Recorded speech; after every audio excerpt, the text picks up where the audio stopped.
post-war era of tension and conflict, American soldiers have had to take up posts all over the world. Today, they stand by their guns in silent readiness. All humanity prays they will never be needed. But until nations learn to live together in peace and in harmony, these guns and these missiles must remain poised. At home, Americans may feel secure, for everywhere their soldiers are on guard, listening to the wind with electronic ears, scanning the horizons with electronic eyes, alert to discover the first faint traces of sudden enemy movement. The men of the U.S. Army, standing between you and unexpected attack. And it is upon these men that all America must rely. The men behind the new electronic equipment, the men behind the guns.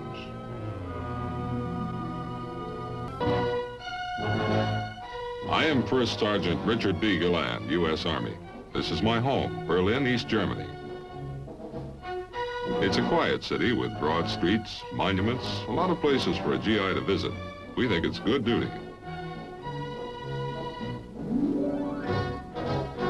My outfit's the 6th Infantry Regiment.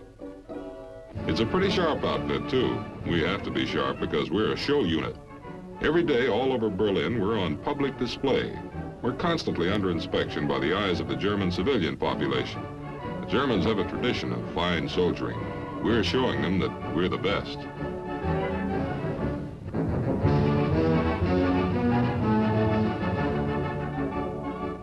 Our mission includes sharing with English, French, and Russian troops guard duty at special security posts and providing honor guards at public functions and at American military ceremonies.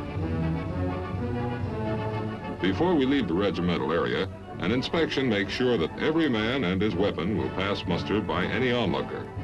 We're only a small part of the Cold War, yet every soldier must be faultless. When we're on duty in Berlin, we're spit and polish troops.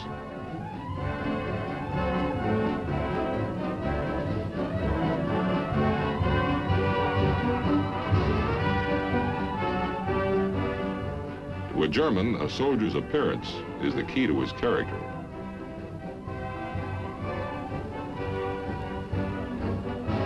It's white scarves and white gloves when we march to relieve Russian troops from a guard detail. Changing the guard is one of the few times that Russian soldiers ever meet American soldiers face to face.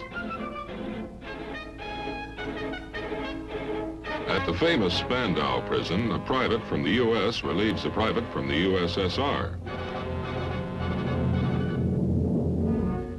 An important part of our mission is to show the citizens of Berlin that the soldiers of a free nation can be crack, well-disciplined, sharp-looking, like this young sentry.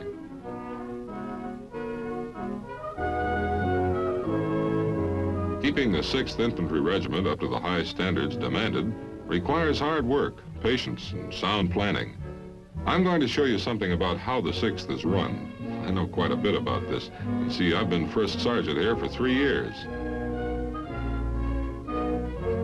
Every month, the regimental commander, Colonel Walker, calls a special meeting of the regiment's top NCOs. He goes over military matters from discipline to personal appearance, making sure that there are no slip-ups, making sure that every man understands the importance of being stationed in Berlin. In this conference, all of us are master sergeants and some of us are top kicks, first sergeants. That's me on the left, Richard B. Galland. I'm regular Army, saw my first uniform back in World War II. And I'm proud to say that this outfit is one of the best I've ever served with. My company is C Company, Charlie Company. Our workday begins at 0730. For me, that means being at my desk. First thing every morning, I've got to see that the orders of the company commander, Captain Mack, are being properly carried out and that all administrative procedures are being processed. Sick reports, duty rosters, supply requests, all pass over my desk before being sent to the captain. Captain Mack wants the best company in the regiment, and so do I. To get it, we've got to keep the paperwork moving. Some people call this a paper war, but feeding, clothing, and looking after 200 men takes time and effort.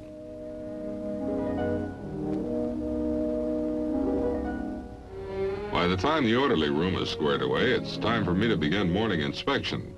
The men of the 6th Infantry Regiment keep their quarters pretty sharp, but when you've been inspecting barracks as long as I have, you know that there are always some imperfections which need correction, like this badly worn boot that could cause some soldier lots of trouble on a long cross-country march.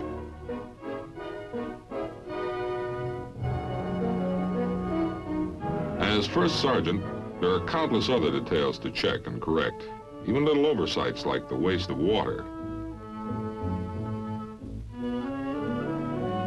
or electricity.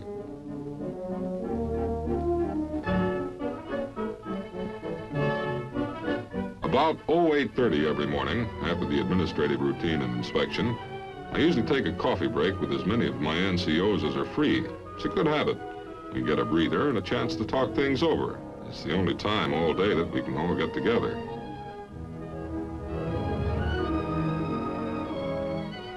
Over a cup of coffee and a smoke, we go through the work schedule. I've got to make sure that every man knows exactly what's expected of him. We don't want snafus here, and these short conferences help keep a lot of things straight.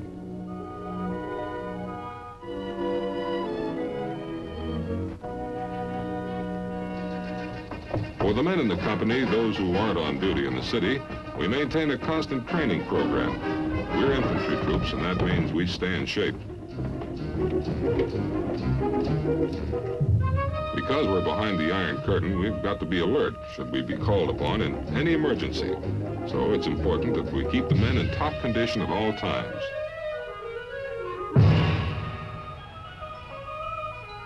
Whatever you call it, physical training, PT, the daily dozen, it's hard work. But there just isn't any better way to achieve physical fitness. Keeping the men sharp in their basic military skills requires training, and more training.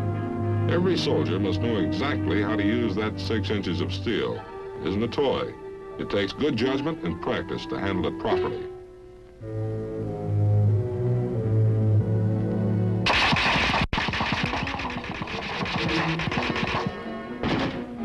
The machine gun's another standard infantry weapon. We want every man in the company to become proficient with both the 30 caliber and the 50 caliber machine guns.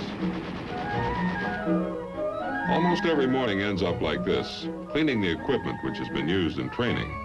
A good infantryman can assemble and disassemble every one of his weapons, in the dark if necessary. So cleaning these guns actually serves a double purpose. It keeps them in good working order and keeps the men familiar with all of their operating parts.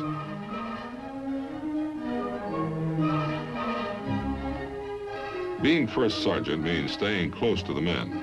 Deficiencies must be explained and then corrected. Cleanup details can become good discussion periods. The more a soldier knows about his weapons, the more useful they are to him. There's a lot more to a machine gun than just pulling the trigger.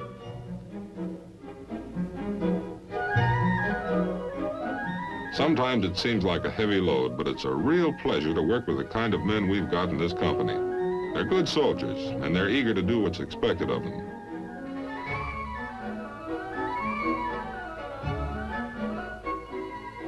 While the men finish cleaning their weapons, that's usually my time to run a quick check on the mess hall. I take a look in here before every meal. It keeps the kitchen detail on its toes. You just look around this kitchen. It's spotless. More than that, the food is first rate, and it's a real art to prepare appetizing meals when you're cooking to serve 200 helpings.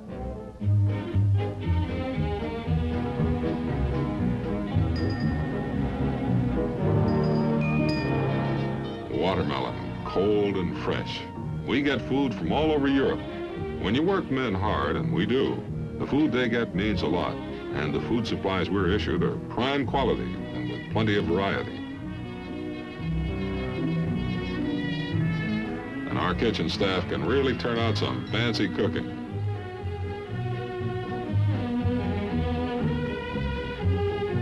That's what I call a beautiful roast. It's been 5 hours since breakfast. There's been plenty of rugged training and work details. Roast beef in the middle of the day won't slow anyone down. Instead, it'll provide the nutrition and energy that hard-working bodies require. One of the advantages of being first sergeant is that the kitchen staff takes pretty good care of me. I'd say that a good mess hall is 50% of a company's morale, and this one's good, I'll tell you.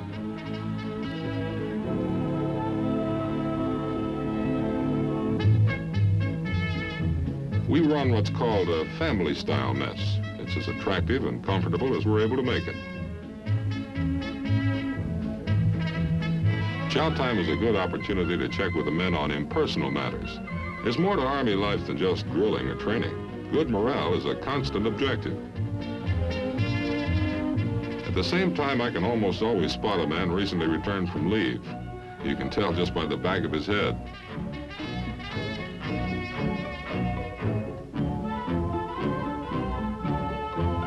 My chow time, and I relax. When you've spent all morning answering questions in the orderly room, checking the training program, and being constantly on the move, it's good just to eat quietly and read. Moments like this are too few in my day. But it never works out. There's always something to disrupt the peace and quiet. I'm always hoping it's something that'll wait till after lunch, but somehow it never is.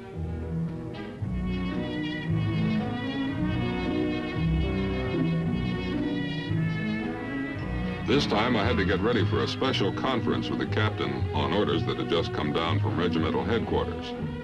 We were to go on maneuvers the beginning of the next week, and there were a lot of instructions that had to be carried out. The whole company would be issued field equipment, rations, and ammunition. We would be fighting against an invading aggressor force. Although only blank ammunition would be used, the combat situation was to be as realistic as possible. The preparations for the maneuvers, of course, were in addition to our normal duties in Berlin, so the work schedule was practically doubled.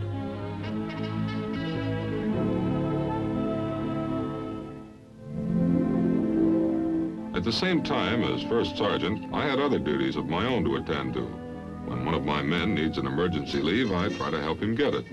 A soldier who's worried or unhappy because of sudden illness or tragedy at home can't carry out his job properly. Through the International Red Cross, the Army tries to get troubled soldiers back home as quickly as it can be done.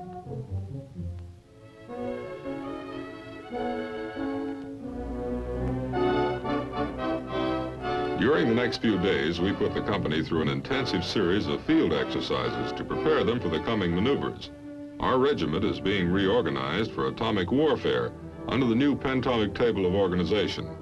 With an emphasis on more firepower and less manpower, smaller groups of men are learning to do bigger jobs, so more is demanded of today's soldier. He must adapt himself to the demands of atomic warfare, and he must be proficient with every infantry weapon. This kind of realistic training makes our men able to react quickly and effectively to every combat situation. If ever an emergency arises, these troops know exactly what to do.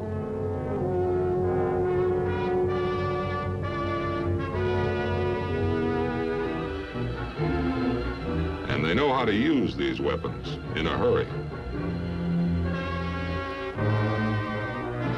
Training simulates combat conditions as much as possible.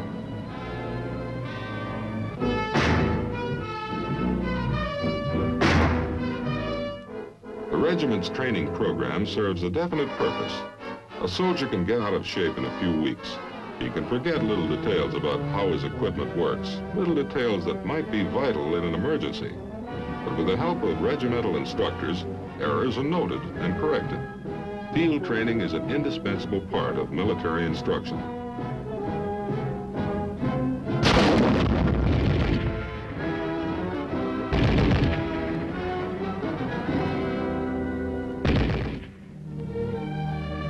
After those 3 days in the field, it was a real relief to get home for a weekend before the maneuvers began. These are 3 of my 4 little girls, Jenny, Linda, and Helen. It's quite a welcoming committee. There's usually some welcome mail from the folks, too. Some of the other NCOs kid me about my house full of women, but when I've spent all week overseeing the activities of a company, a weekend with a family is about the greatest thing I know.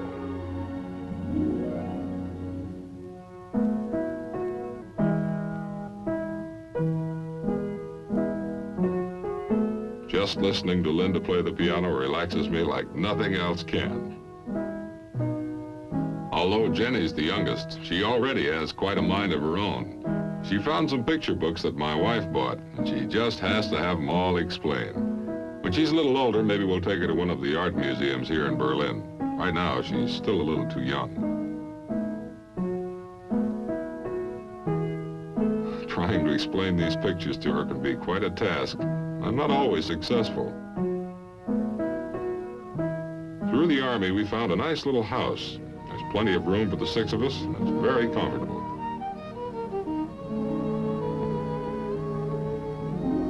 I consider myself pretty lucky. Being an American, the career I've pursued in the Army, we've got a lot to be grateful for. Thanking God for all of our blessings seems natural to us. Our families traveled all over the world, and sometimes it's been hard. But wherever we've gone, we've had this with us, and it's always pulled us through.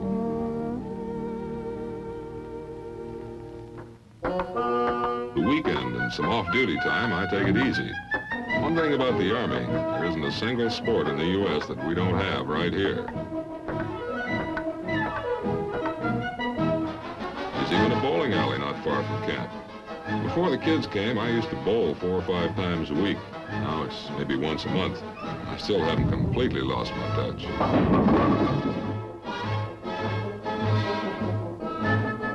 There's golf, too, but the way my buddies play, they'd be better off in a miniature golf course than out here. The weather in Berlin, which is about the same as in New England, is great for football. We've got a regimental football league in which every company is represented. My wife and the kids like these games because there's really plenty of spirit. The play isn't exactly professional, but the boys get out and give it a real college try. The big games are on Saturday afternoons. Sometimes the whole regiment is out to watch. This is one place, I'm sorry to say, that Charlie Company doesn't always shine.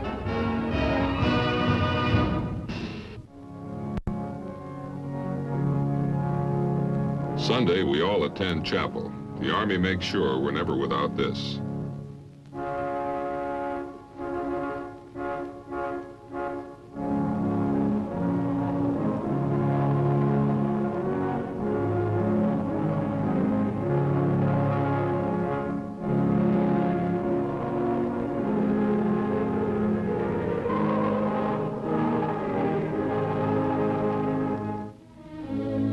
After chapel is a good time to look over Berlin.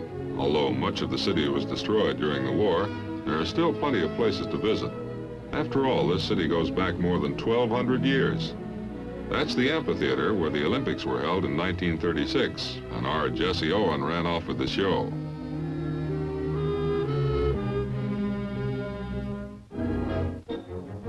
Naturally, we always wind up at the zoo. It's the one place the kids never get tired of. We've been here so often that these fellas are like old friends. The only trouble is that now the kids aren't satisfied with their dog. What they really want is a baby seal, which we could keep in the bathtub. Except Jenny. She wants a baby elephant.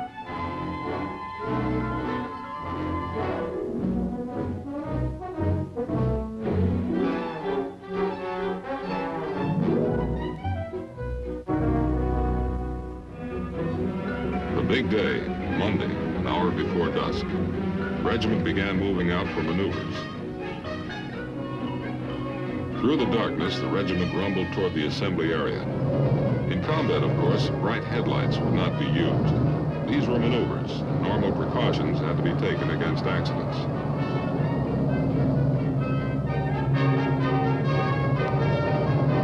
That night movement brought back memories of World War II convoys to many of us.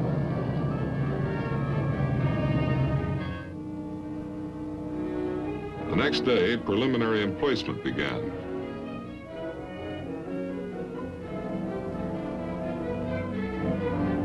We dug in and installed communications. Each soldier had his job and knew exactly what was expected of him.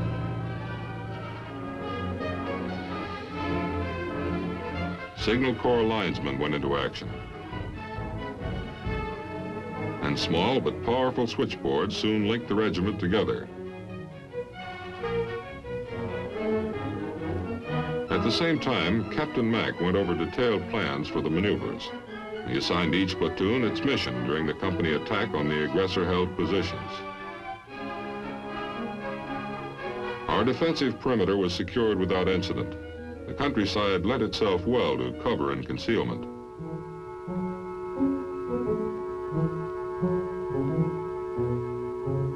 By late afternoon, we were ready, quiet, waiting.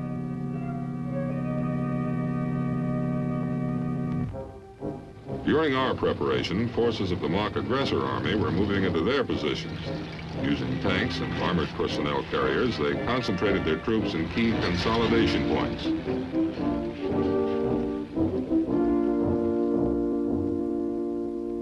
Early the next morning, the regiment moved out. Our company was widely dispersed, broken into small groups which were joined by a radio telephone net.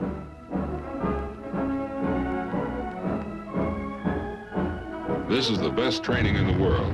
There's no better way to really teach men to overcome obstacles of terrain and weather. As first sergeant, I moved out with the squad. The stream was cold and the bottom was slippery. On both sides of us, other small teams were fording this stream.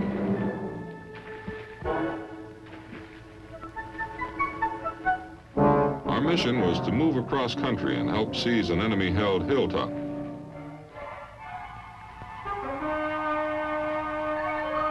As we approached the objective, mock explosions made the situation more realistic.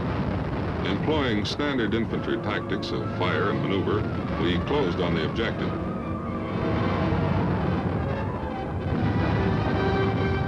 Coordinating widely scattered units in combat is no easy matter, but using a flexible communications net, the whole company was brought into position for the final assault.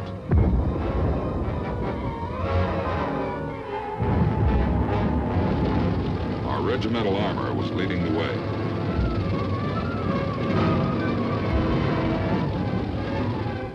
The signal to advance was given.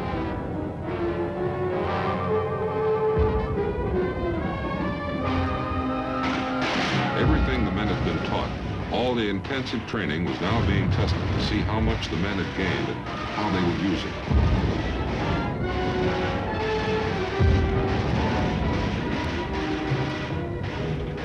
The small groups of aggressors were quickly routed.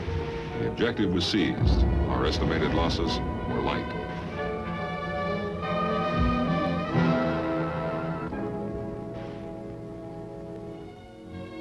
Maneuvers were a success. A tired but proud company of men headed back for the assembly area. Take a look at Charlie Company. They stand straight, march tall. Turning out soldiers like these makes the hard work well worth it.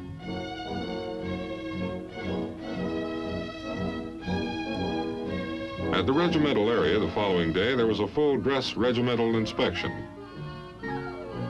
When the inspecting officer reached Charlie Company, I wasn't worried. I knew my boys. I knew they'd pass inspection by anyone. From the guidon bearer who sets the pace to the last man in the last rank, it's a fine company, the best.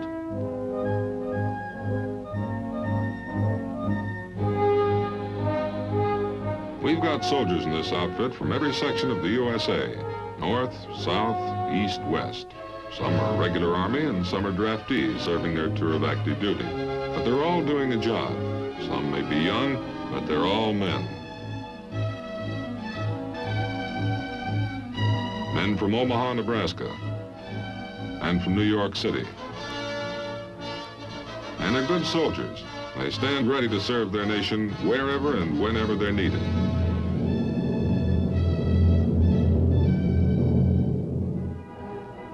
The following day, a full-scale parade was held. Colonel Walker was the reviewing officer. It's funny the things you think about when you're marching in a review. It seems like a long time since I first joined up, but they've been good years. I've been able to serve in many foreign countries, and I've worked hard, but I've had my rewards, too.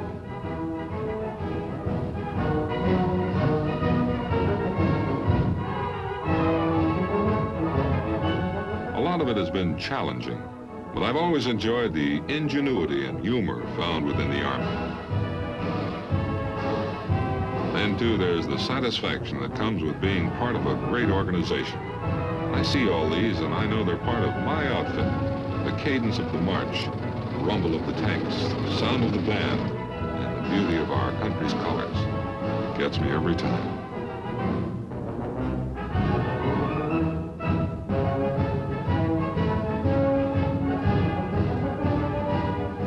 But the biggest satisfaction for me has been knowing that what I'm doing is important.